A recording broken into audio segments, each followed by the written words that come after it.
خانقاہ ربانیہ نقشبندیہ روحانی معالج پیر مفتی احسن محمود نقشبندی صاحب۔ انتہائی واجب الاحترام سامعین و سامعات، گزشتہ دنوں ہمارے ملک کے پاکستان کے اندر بارشوں اور طوفان کی وجہ سے آنے والے سیلاب مختلف علاقوں کے اندر، جس کی وجہ سے بہت زیادہ تباہ کاری ہوئی، ہلاکتیں ہوئی، لوگوں کا نقصان ہوا، مختلف علاقے اس کی زد میں آئے۔ آج کے اس مبارک اجتماع میں سیلاب زدگان کے حوالے سے گزارشات عرض کی جائیں گی۔ ان گزارشات کی پہلی بنیاد یہ ہے، زمین و آسمان کی جو آفات ہیں یہ کیوں آتی ہیں؟ زمین و آسمان سے جو آفات نازل ہوتی ہیں، ان کے اسباب کیا ہیں، ان کی بنیادیں کیا ہیں؟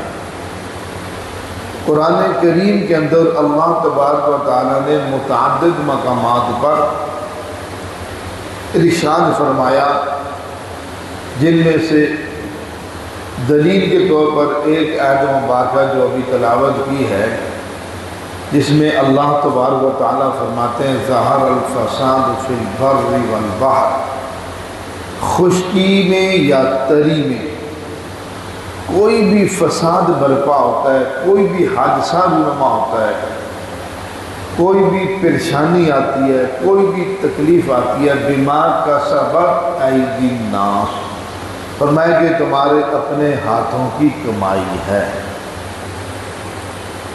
یہ آپ کی اپنی کمائی ہے جو اب آپ اپنی آنکھوں سے دیکھ رہے ہیں۔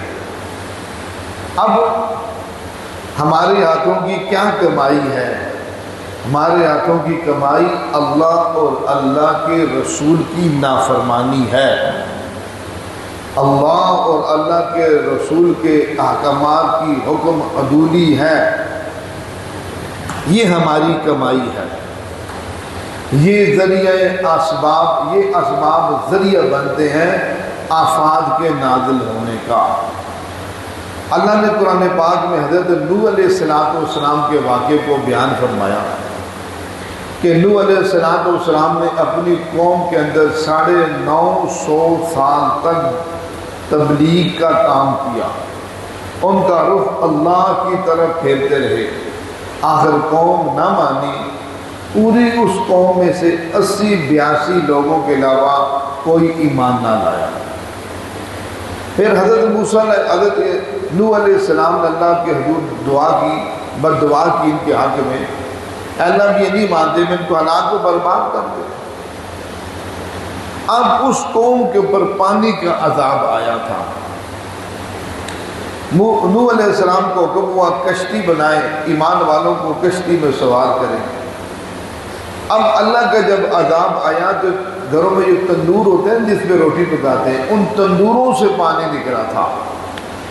پھر بارش برسی، طوفانی بارش، زمین و آسمان سے ایسا پانی برسا کہ وہ ایسی سیلاب کی صورت اختیار کر گیا کہ اس نے ہر چیز کو ختم کر دیا۔ ماں سوائے ان 80-82 ایمان والوں کے جو کشتی میں سوار تھے وہ بچے، باقی سب ہلاک ہو گئے۔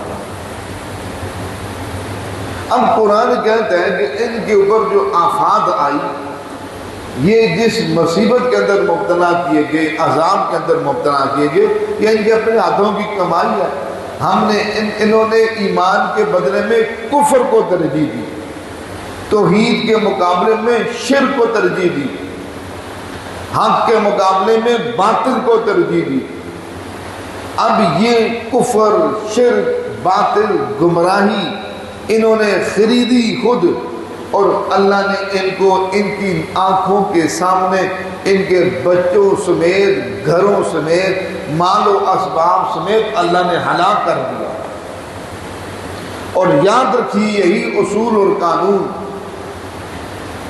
صرف اس زمانے تک کا نہیں تھا، یہی اصول اور ضابطہ قیامت تک آنے والے انسانوں کے ساتھ ہے۔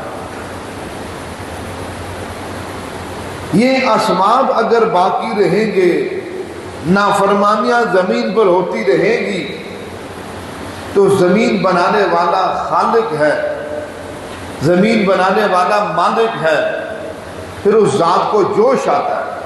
دیکھیے نا، حضور پاک صلی اللہ علیہ وسلم نے زلزلوں کے اسباب بیان کیے۔ زلزلے کیوں آتے ہیں؟ فرمایا جس وقت اللہ کی نافرمانی عروج پر ہوتی ہے تو زمین اللہ کے خوف سے کانپتی ہے، تو وہ زلزلے کی صورت بن جاتی ہے۔